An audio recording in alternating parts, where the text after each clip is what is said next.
Jamshidi is an advocate for social justice and human rights and joins us now from New York. Nazila, thanks so much indeed for joining us.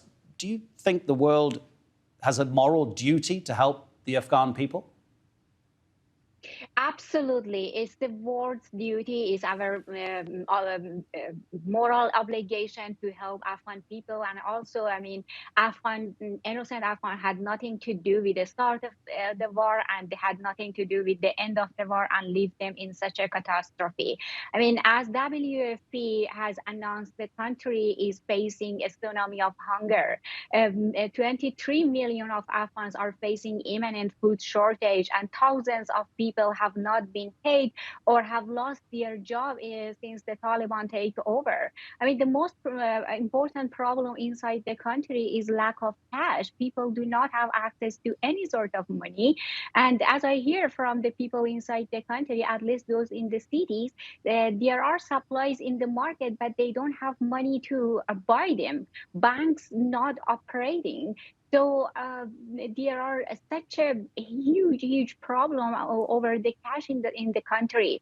And look at the women; they were teachers just few months ago. Now they are staying or waiting in the line for hours and hours with their hands out, asking for humanitarian support. And this is an absolute tragedy. It's our moral obligation, and this is our obligation toward humanity to help them, and the aid agencies, the international organization and international community should act immediately and should take active action.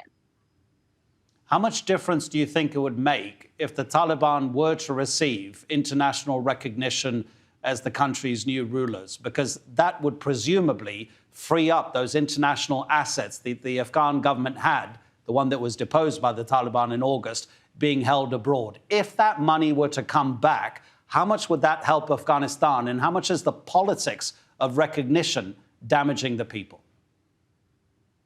Well, absolutely, it's damaging people, but I would recommend, as a person, as an advocate for social justice, I would recommend that international community carefully revise their sanction policies so that they make sure the sanction only affect the Taliban leaders and hold them responsible for the violation of human rights in the country, and not affecting innocent Afghans.